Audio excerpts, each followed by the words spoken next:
երեք լրատվականներից մեկը մի նյութ հրապարակեց, որը պատրաստել էին իրենց լրագրողի պատահաբար մեր աշխատանքային խմբում հայտնվելու արդյունքում։ Քաղաքացիական պայմանագիր կուսակցության աշխատանքային խումբն էին ուսումնասիրել, թե ինչպես ենք մենք աշխատում, մի խոսքով ընթացիկ աշխատանքներն էին լուսաբանել, մի գովազդային հոլովակ, իհարկե, մեր մասին, իհարկե իրանք այդպիսի նպատակ չունեին, բայց այստեղ նաև հրապարակել էին ձեր կոչը սեպտեմբերի 2023 թվականի սեպտեմբերին հրապարակված, որտեղ դուք կոչ եք անում մարդկանց մասնակցել Երևանի քաղաքապետի ընտրությունների քարոզարշավին, հանրահավաքին եւ վերջում հատուկ նշում եք անում վարչական ռեսուրսի կիրառումը բացառել։ Բայց այնուամենայնիվ որոշ դիտորդական խմբերի անդամներ կարծում են, որ չնայած ձեր հորդորին, որոշ տեղերում մեր կուսակցական գործընկերները կարող են ինքնագործունեությամբ զբաղվել եւ այդպիսի խնդիրներ առաջանալ եւ քանի որ այսօր մեկնարկել է վաղաշաբաթի ընտրությունների քարոզարշավը պաշտոնապես եւ մենք էլ այնտեղ տեխնացու ունենք եւ հավակնում ենք վաղաշաբաթ համայնքի բնակիչների քվեին արժանանալ, ուզում եմ ձեր դիրքորոշումը այս հարցի ուղղությամբ լսել, շնորհակալ եմ։ Իր դիրքորոշումը կհայտնի Հայաստանի Հանրապետության վարչապետ Նիկոլ Փաշինյանը։ Համեցեք, պարոն վարչապետ, խնդրեմ։ Շնորհակալ եմ Տիկին Բաթոյան հարցի համար։ Դուք մեր աշխատանքային քննարկումներին մասնակցում եք եւ թերևս առիթ ունեցած կլինեք լսելու իմ դիրքորոշումը եւ կարծիքը եւ համոզմունքը, որ ընտրություններում մենք վարչական ռեսուրս ուզելով թե չուզելով, այսինքն անուղղակի կամ օգտագործելու փորձ անենք, այդ ընտրություններում մենք պարտվելու ենք։ Եվ սա եղել է եւ կա իմ համոզմունքը։ Ընդհանրապես տարօրինակ է, որ մենք այս թեման կարող ենք քննարկել։ Մենք վարչական ռեսուրս կիրառելով ենք Հայաստանում հեղափոխություն արել։ Այսինքն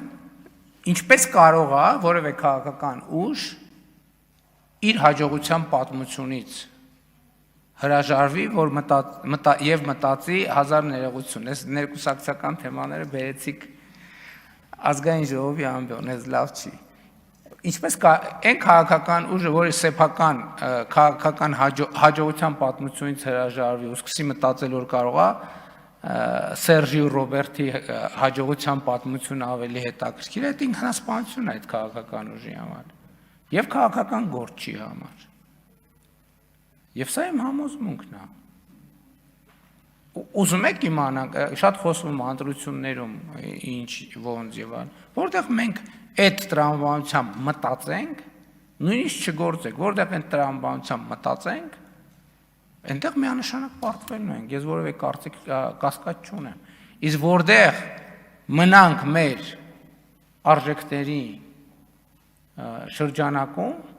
մենք այնտեղ միանշանակ հաղթելու ենք։ Եվ ապացույցը 2021 թվականի խորհրդարանական ընտրությունները, որը ամբողջ միջազգային հանրության կողմից որակվեց որպես ազատ, մրցակցային եւ այլն եւ այդպես շարունակ։ Ոնց կարա որևէ քաղաքական ուժ կամ քաղաքական գործիչ իր հաջողության պատմությունը ասի դե երևի այդ իմ հաջողության պատմությունը այդքան էլ համոզիչ չի։ Գնանք հլտենանք